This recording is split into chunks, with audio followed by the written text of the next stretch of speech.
Compañía de constructora de imágenes caóticas presenta un videoprograma sobre simbología para el canal de Hermenautas. Y como ya les comentábamos al inicio, vamos a hablar precisamente sobre la construcción del mito guadalupano. Así que, pues bueno, vayamos pues, trasladémonos, viajemos hacia el tema.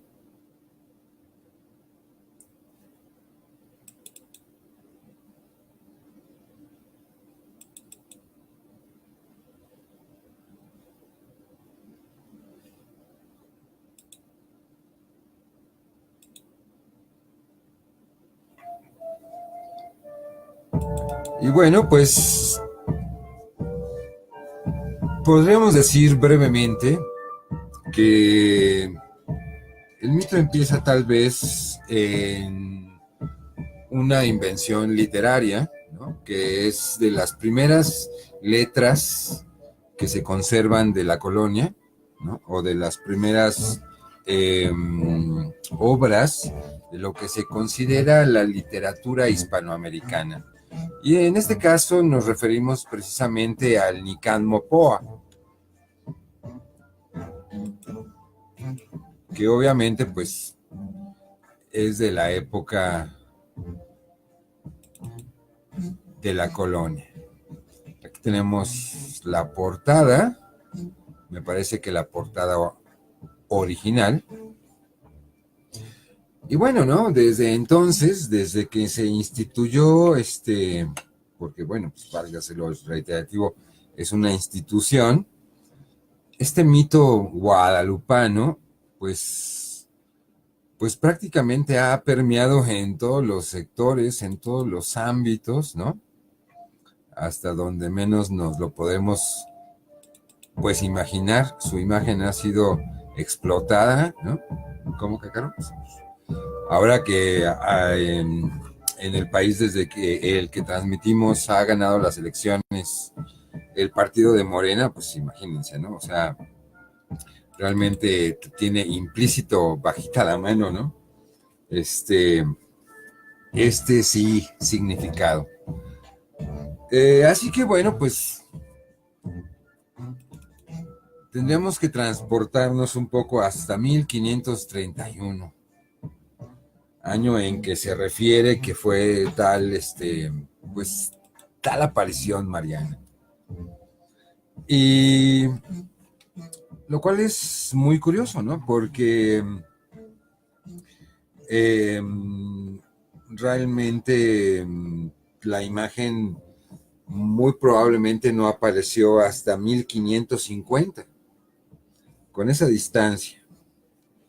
Y hay otro dato muy interesante, antes de ir hacia el tema per se, y es que se le achaca a Francisco de Zumárraga, y si nosotros atendemos a la biografía de Francisco de Zumárraga y pues digamos las letras que haya dejado, no encontramos ningún dato pues al respecto de la aparición mariana de la Virgen de Guadalupe, lo cual es muy curioso, ¿no? Porque si así hubiese sido, pues sería muy importante de alguna manera que así hubiera sucedido, ¿no? O que hubiera tomado nota de alguna manera.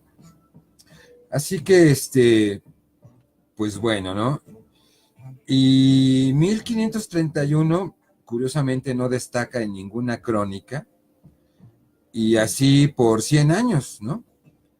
Ni dentro ni fuera de México.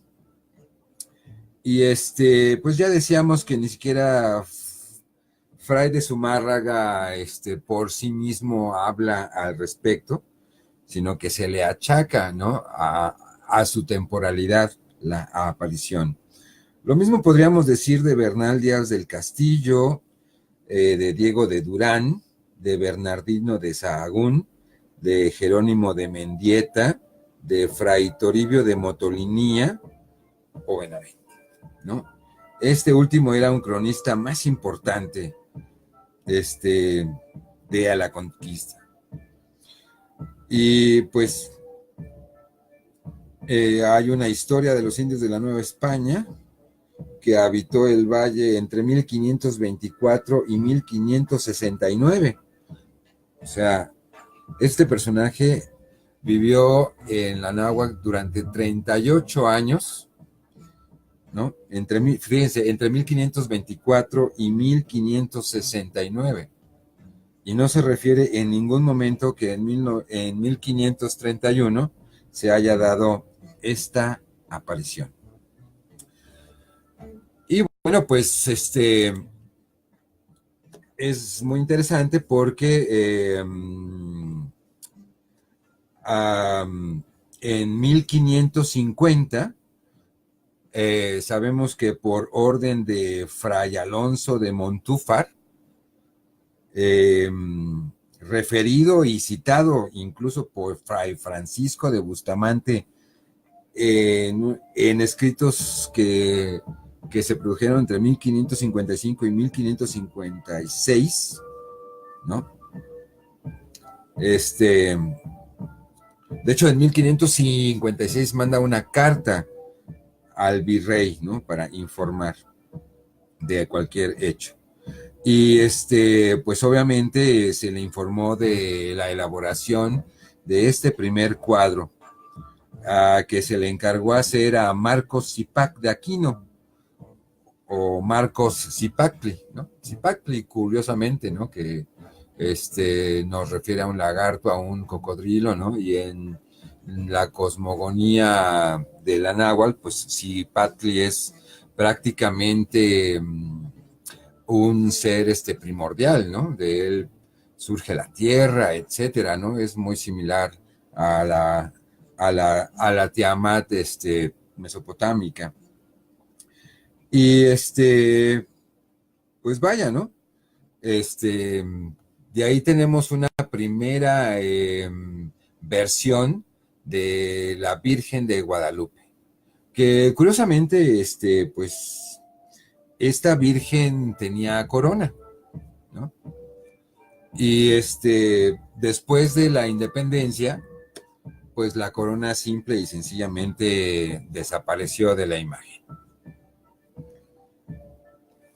Y bueno, pues sabemos que Cortés trajo la imagen consigo desde Extremadura, ¿no? Esta imagen databa del siglo XV, o sea, prácticamente la teníamos justo a imagen. A ver si nos podemos regresar uno, mi estimado Cacao. Exacto, gracias.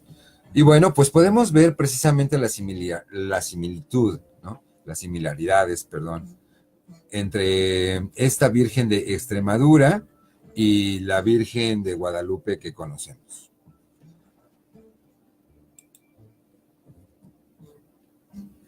Y bueno, pues también podemos discutir acerca de qué quiere decir Guadalupe, ¿no? Está muy relacionado con otra voz mozárabe, por ejemplo, que es Guadalquivir. Y pues Guadalupe quiere decir río de lobos. Y hay quien halló una similitud o una homofonía, si no es que nos podríamos atrever a decir que alguna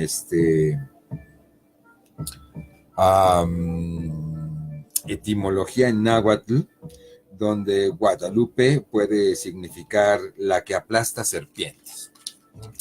Muy probablemente esta sea una recreación, ¿no? Con finales, pues,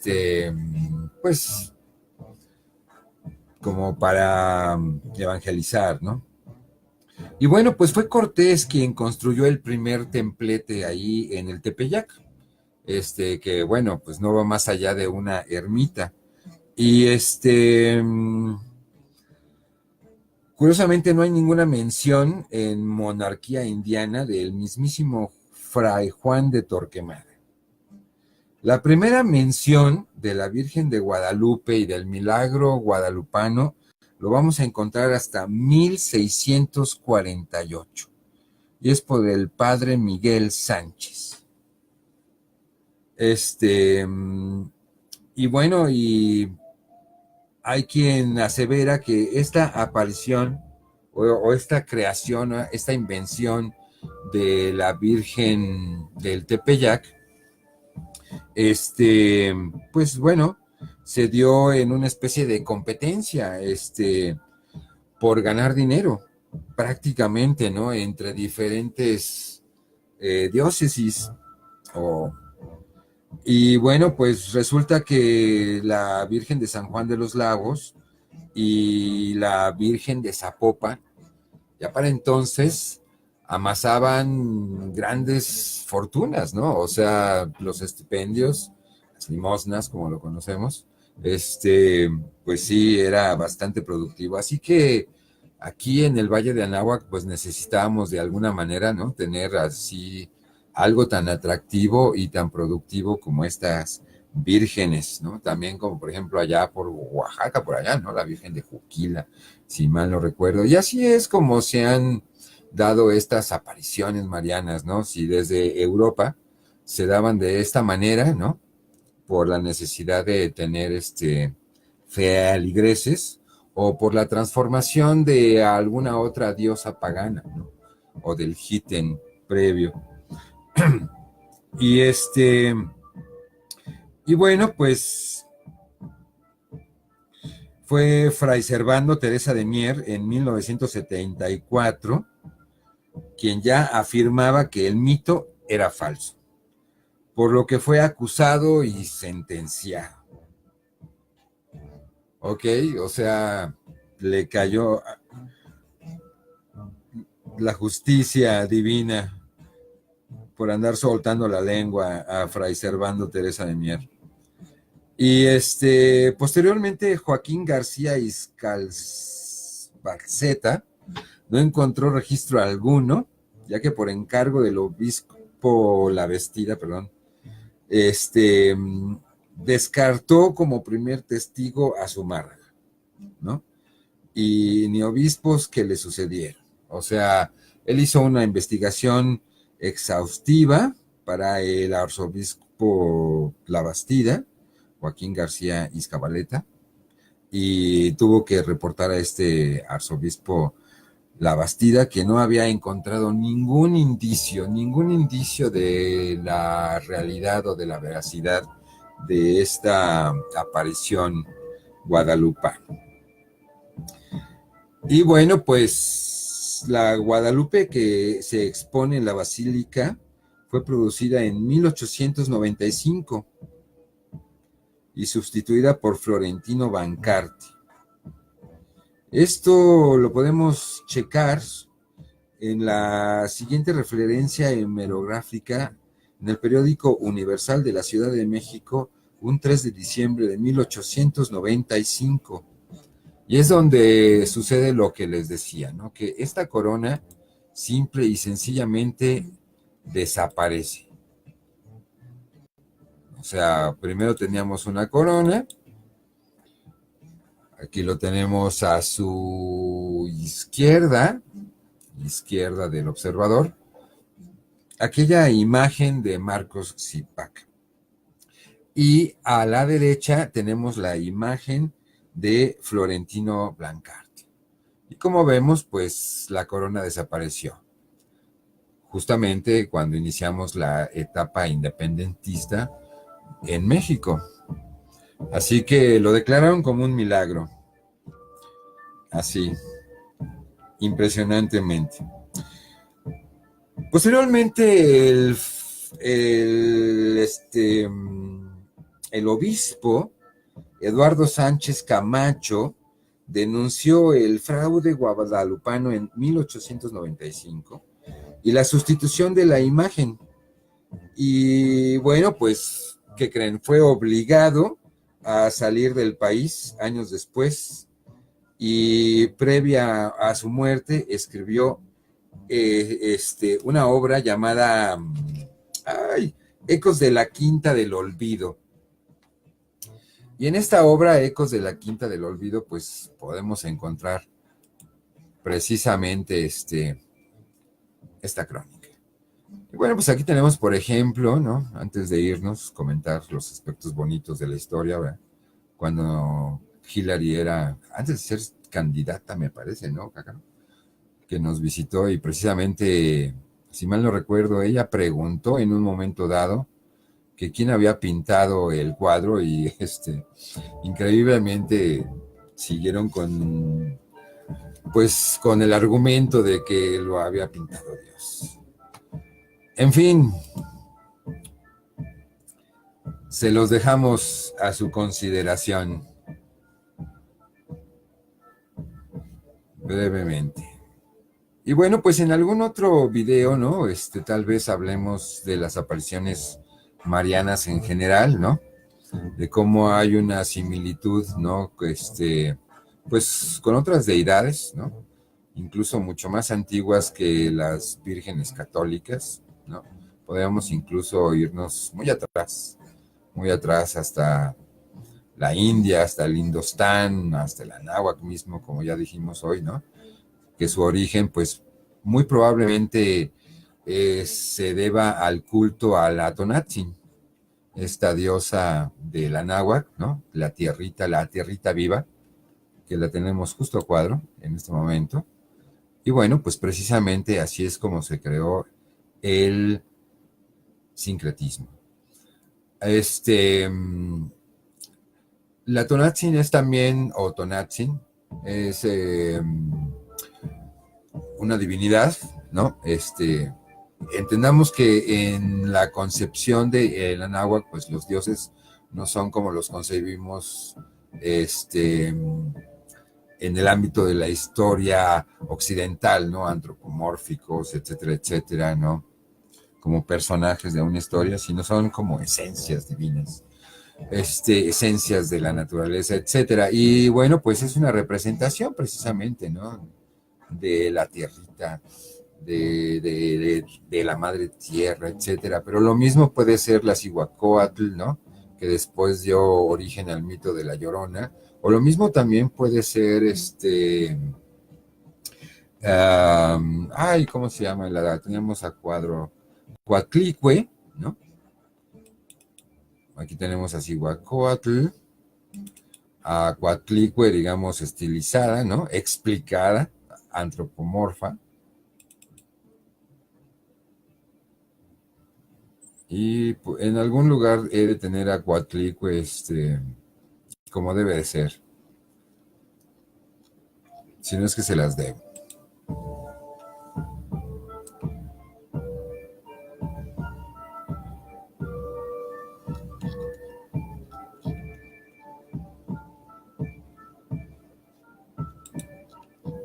Muy bien, pues bueno, me parece que esto podría ser todo, brevemente.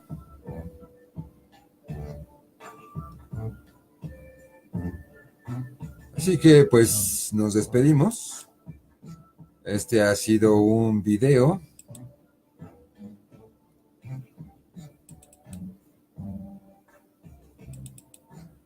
hecho para el canal de Hermenautas. Y bueno, pues nos vemos en la próxima.